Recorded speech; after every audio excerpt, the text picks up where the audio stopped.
Olá, cursistas! Sejam muito bem-vindos. É um prazer estar aqui novamente com vocês. Meu nome é Moreno Aguilar Xavier e trabalharemos a disciplina Agroecologia do 4º módulo do curso técnico em Agropecuária. Hoje, iniciaremos nossa segunda videoaula. Peço que em nossas aulas vocês estejam munidos de papel e caneta para quando surgir alguma dúvida, vocês a anotarem e depois a postarem no nosso Fórum Tira Dúvidas.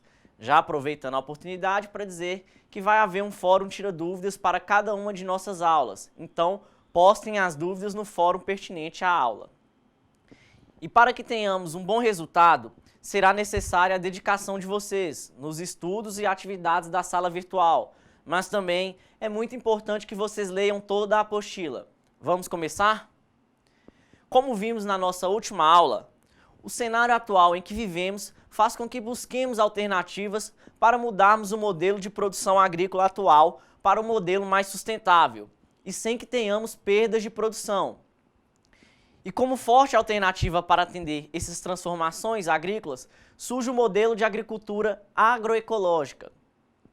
A transição de um modelo de agricultura convencional para um modelo de agricultura sustentável, ela deve ser entendida como um processo gradual de mudança, que ocorre através do tempo nas formas de manejo dos agroecossistemas, que na agricultura tem como método a passagem de um modelo agroquímico de produção a estilos de agriculturas que incorporem princípios e tecnologias de base ecológica.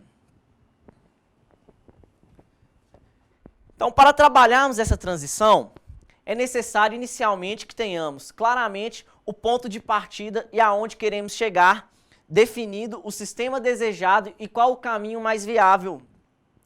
Para obter o sucesso nessa transição, devemos considerar as seguintes dimensões. Primeiramente, a dimensão educativa. A dimensão educativa ela está relacionada ao aspecto humano da transição, parte da reflexão crítica da realidade.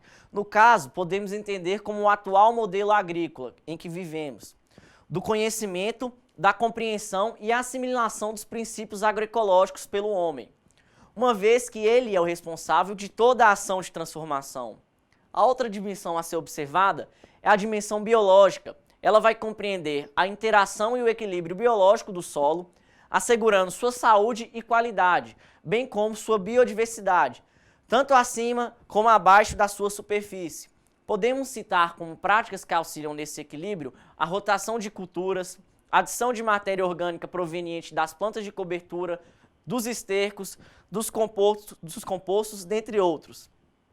Outra dimensão a ser atendida é a dimensão normativa. O processo de mudanças vai exigir o conhecimento da legislação vigente para as áreas trabalhistas, tributárias, ambientais e regulamentos para a certificação sanitária, bem como sua aplicação. Dependendo do nível de exigência do consumidor e de suas relações de confiança, será exigido ou não um selo de certificação. Como todo processo dinâmico e crescente no qual se almeja a busca por novos mercados, a obediência às normas de produção deve ser atendida. Se pretender atingir o mercado externo, deve-se procurar conhecer e enquadrar-se às normas do país comprador. Então, gente, essas três dimensões, elas vão ocorrer de maneira simultânea, dando um caráter de integração e complementaridade entre elas. Essa percepção é útil para compreendermos e entendermos o dinamismo da agroecologia. Esse processo de transição do modelo convencional para o modelo agroecológico, ele pode ser complexo, exigindo mudanças na práticas de campo, na gestão da unidade de produção agrícola, em seu dia a dia, no planejamento, no marketing e também na sua filosofia. Podemos ter como auxílio para essa transição as seguintes linhas de orientação. Mover-se de um manejo de adição de nutrientes externos para um manejo baseado na reciclagem de nutrientes. Preferencialmente, devemos usar fontes renováveis de energia em vez das não renováveis. Eliminar o uso de insumos sintéticos não renováveis e que possam causar danos ao ambiente ou à saúde dos produtores ou consumidores. E também manejar ecologicamente pragas, doenças e ervas daninhas. Outra linha, restabelecer as relações biológicas que podem ocorrer naturalmente na unidade produtiva, em vez de reduzi-las ou simplificá-las. Usar uma estratégia de adaptação do potencial biológico e genético das espécies de plantas e animais às condições ecológicas da unidade produtiva, em vez de modificá-la para satisfazer as necessidades das culturas e dos animais. Valorizar o máximo possível a saúde geral do ecossistema, em vez do resultado de um determinado sistema de cultivo ou safra. E também enfatizar a conservação do solo, água, energia e outros recursos biológicos. A ênfase nessas linhas irá variar, mas todas contribuem para o processo de transformação para a agricultura sustentável. A avaliação da situação atual da propriedade rural vai permitir a identificação do estágio em que se encontra o agroecossistema e quais as alternativas viáveis para a concretização do processo de mudança da agricultura convencional para a agricultura sustentável. Então, de forma didática, a transição é compreendida basicamente em 3 níveis. O primeiro nível, ele vai ser caracterizado pelo aumento da eficiência de práticas convencionais a fim de reduzir o uso de insumos externos, minimizando os impactos negativos no homem e no meio ambiente. Nessa fase, embora persista a dependência por recursos externos, inicia-se a adoção da prática de recuperação e conservação da fertilidade do solo. Já no segundo nível, vai haver a substituição dos insumos externos e práticas convencionais por técnicas alternativas de fertilização e manejo fitossanitário, com reduzido dispêndio de capital e menor dano ao ambiente. Nessa fase, o agricultor já deve apresentar um conhecimento maior sobre a agroecologia. Já no terceiro nível, vai haver o redesenho do agroecossistema de forma que ele vai funcionar baseado em um novo conjunto de processos ecológicos. Neste nível, o desenho geral do sistema vai eliminar as causas fundamentais de muitos problemas que ainda existiam nos momentos anteriores. Os problemas são identificados e, portanto, prevenidos por meio de uma abordagem de desenho e manejo adequados ao tempo e ao lugar, em vez da aplicação de insumos externos. É a partir deste ponto que todas as dimensões da sustentabilidade poderão ser atendidas. A transição rápida de modelos é impraticável, devido aos vários aspectos envolvidos. Para avançar de um nível a outro no processo de transição, até se atingir o equilíbrio do agrossistema, exige-se muita persistência, maturidade por parte das pessoas envolvidas, devendo-se estar consciente de que se trata de um processo lento e gradual. O aprofundamento das desigualdades socioeconômicas em ambientes rurais, associado às demais dificuldades geradas pelo padrão convencional de produção agropecuária, tem provocado grandes questionamentos por parte dos agricultores, dos profissionais e da sociedade em geral, sobre o passivo social, ambiental e econômico advindo dessa opção produtiva. E esse debate, ele tem contribuído para o entendimento da necessidade de revisão do modelo convencional de produção e, paralelamente, impulsionando a implementação de uma nova lógica produtiva baseada em sistemas de produção sustentável capazes de equilibrar interesses sociais, econômicos e ambientais. Então, em síntese, a demanda se materializa em modelos de agricultura menos agressivos ao meio ambiente, capazes de promover a inclusão social e proporcionar melhores condições de vida aos agricultores. Neste contexto, a agroecologia apresenta-se como uma alternativa de sistema de produção. É necessário considerar que a prática da agricultura não se encerra na produção, mas envolve um processo social integrado a sistemas econômicos. É preciso, portanto, privilegiar as necessidades sociais e culturais, de maneira que estejam sincronizadas com as oportunidades do desenvolvimento rural sustentável. A agricultura familiar vem assumindo um papel de centralidade no enfoque do desenvolvimento rural sustentável. Destaca-se pela sua expressividade numérica, econômica, social e política. A sua participação na ocupação da mão de obra rural e na produção de alimentos básicos é considerada de grande importância na economia brasileira.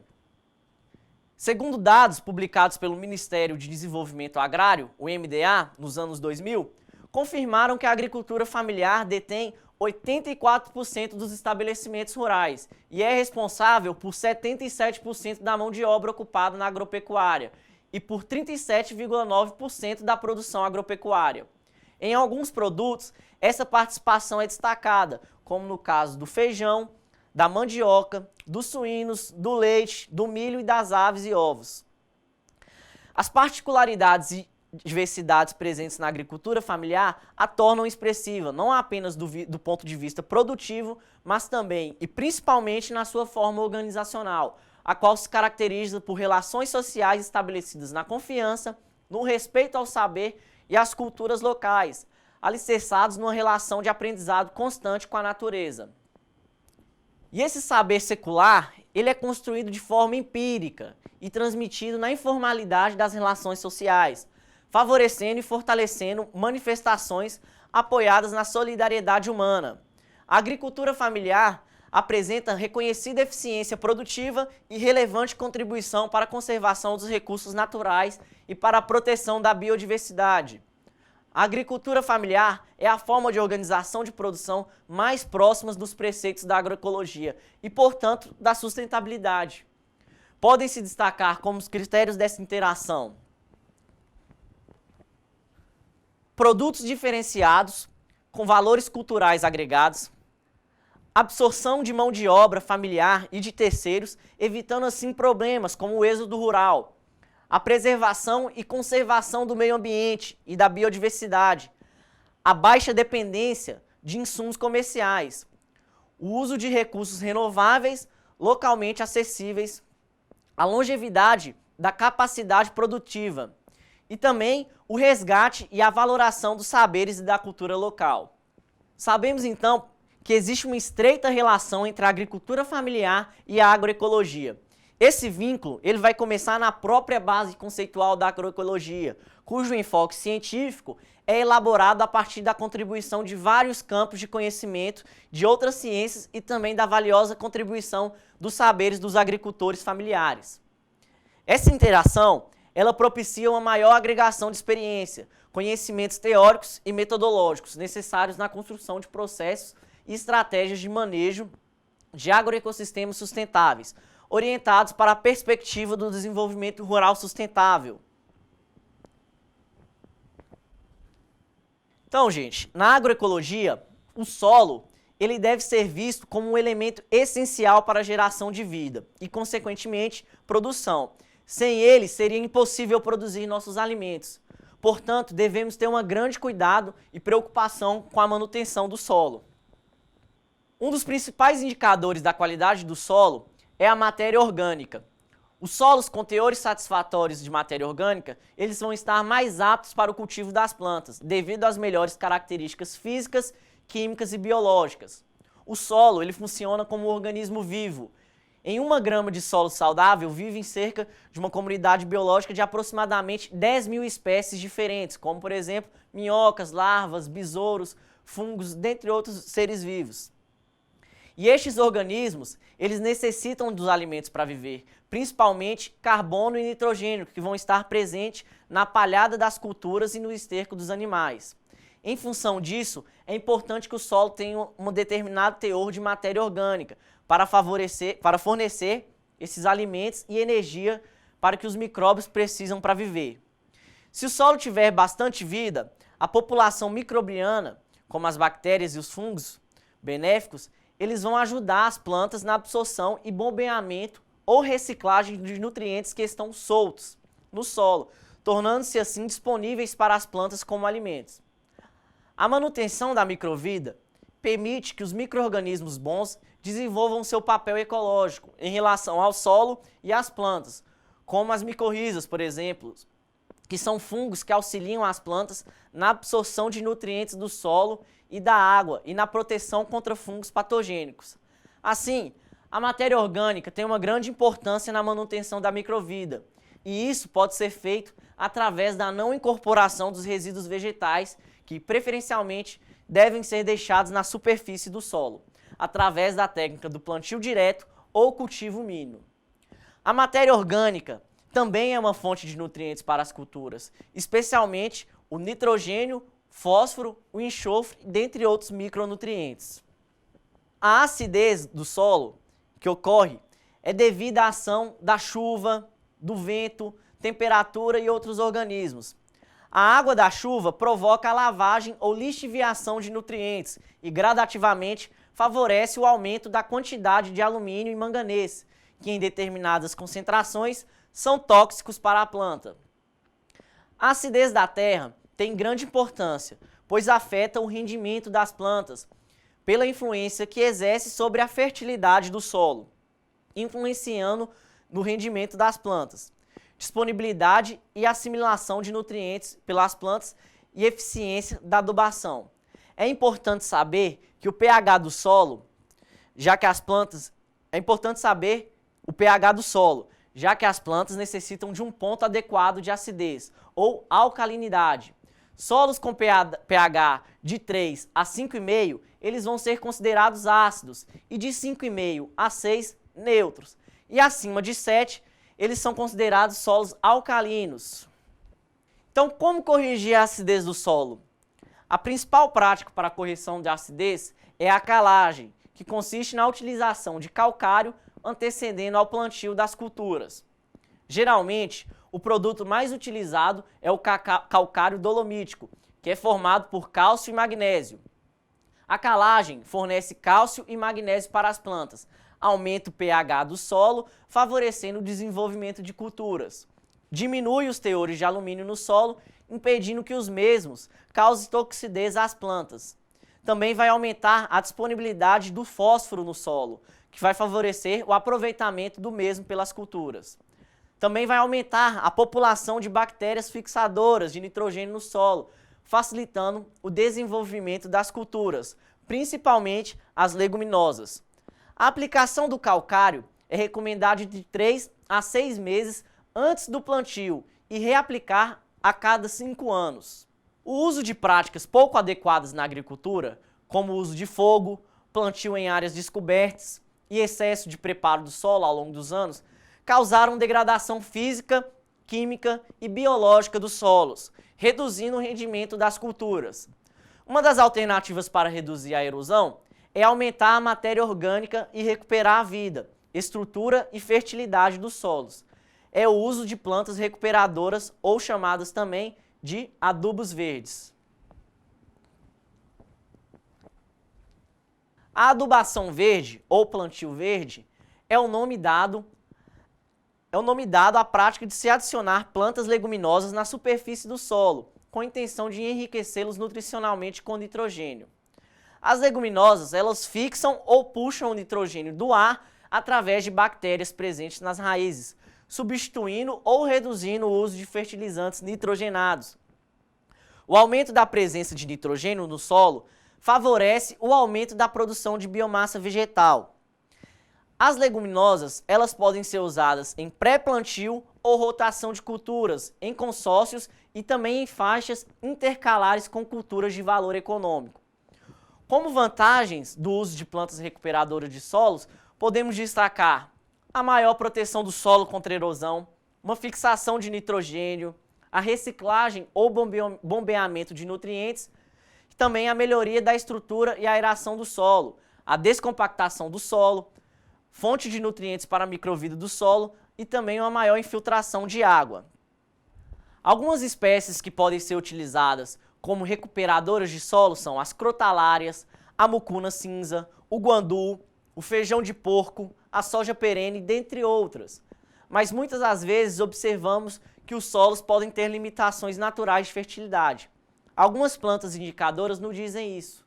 Mas se um solo é fraco em nutriente, a pastagem, a vaca e o seu esterco também vão ser deficientes nesse nutriente. E se só o esterco dessa vaca for usado como adubo, não haverá melhoria na presença de nutrientes na questão do solo. Então, como sair dessa solução? Nesses casos, talvez então tenhamos que recorrer a outras fontes de nutrientes. Normalmente, usamos minerais que não se dissolvam totalmente na água do solo, para não serem perdidos para o subsolo. Na presente tabela, podemos ver algumas fontes de nutrientes, Na coluna da esquerda, temos o nutriente necessário e na coluna da direita, algumas fontes de adubos minerais que nos fornecem o nutriente faltante. Esses minerais, eles podem ser adicionados ao sistema de 3 formas. A primeira forma é através da adubação do solo, espalhando esses adubos diretamente na terra. A segunda maneira é adubando a planta, usando adubos de formulação de fertilizantes foliares, especialmente biofertilizantes enriquecidos. E a terceira maneira de adicionar esses minerais é adubando o animal, mineralizando o gado através de fórmulas de sal mineral caseiro à base de cinza e outros componentes. Outra maneira de enriquecer o solo com nutrientes é através da utilização de adubos orgânicos. Os adubos orgânicos são os resíduos de origem animal, tais como esterco e urina provenientes de currais, pocilgas e aviários, ou vegetal, como por exemplo palhas, dentre outros. Os adubos orgânicos eles vão conter nutrientes como nitrogênio, fósforo, potássio, cálcio, magnésio e micronutrientes, especialmente cobre e zinco. Os resíduos orgânicos, além de fertilizarem o solo, são ativadores da microvida, melhoram a estrutura, a aeração, aumentam a matéria orgânica e a infiltração da água nas chuvas.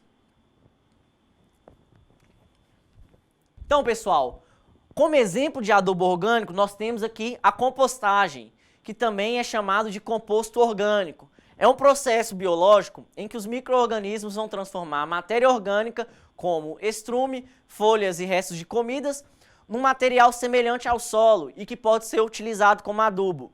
O composto orgânico ele é formado por camadas superpostas de estercos de animais, especialmente de bovinos, e palha de culturas. Normalmente, vão ser feitos montes ou leiras de aproximadamente 1 a 2 metros de altura por 3 metros de largura, com comprimento variável de acordo com o espaço disponível na propriedade rural. A pilha, então, vai ser formada por uma parte de esterco, 3 de palha e, preferencialmente, deve ser revirada a cada 30 dias para aumentar a entrada do ar, facilitando o trabalho dos organismos aeróbicos, isto é, que precisam de ar para decompor os resíduos orgânicos em humus. É necessário também, periodicamente, regar o monte e periodicamente revirar o composto, tomando cuidado com a temperatura. Então, esse composto ele estará finalizado com aproximadamente 90 a 120 dias. E nessas condições, pode ser utilizado tanto no pré-plantio como em cobertura nas culturas. Outro processo de produção de adubo orgânico é através da vermicompostagem, também conhecido como minhocultura. Nessa metodologia, vai ocorrer a mistura de resíduos orgânicos de origem animal e vegetal, que é decomposto em humus através do trabalho das minhocas. As mesmas têm a capacidade de digerir produtos como esterco de animais, restos de frutas e verduras, cinza, cascas de ovos, dentre outros materiais. Caso acrescente esterco de ave e de suínos, preferencialmente deve ser utilizados misturados com outros materiais, porque se forem isolados, podem provocar excesso de gás amônia, que é tóxico para as minhocas. Os principais fatores que irão influenciar na qualidade de um vermicomposto vão ser o pH, que deve estar próximo de 7, a aeração, que facilita na fermentação do vermicomposto e no controle da temperatura, e também a umidade, que deve estar na faixa de 60% a 70%, o que vai facilitar o desenvolvimento das minhocas. Então esse vermicomposto ele estará pronto para ser utilizado pelas plantas quando apresentar as seguintes características: coloração escura e uniforme, ausência de cheiro, a textura deve estar semelhante ao pó de café e não deve apresentar nenhum tipo de acidez. E pessoal, com isso encerramos o assunto da nossa segunda videoaula. Eu espero que vocês tenham gostado e que também tenham absorvido ao menos um pouco do que vimos aqui hoje. Lembre-se também de continuar acessando a sala virtual, participar dos fóruns e postar as suas dúvidas. E não se esqueçam dos estudos da apostila. Por enquanto é só, bons estudos e até a próxima!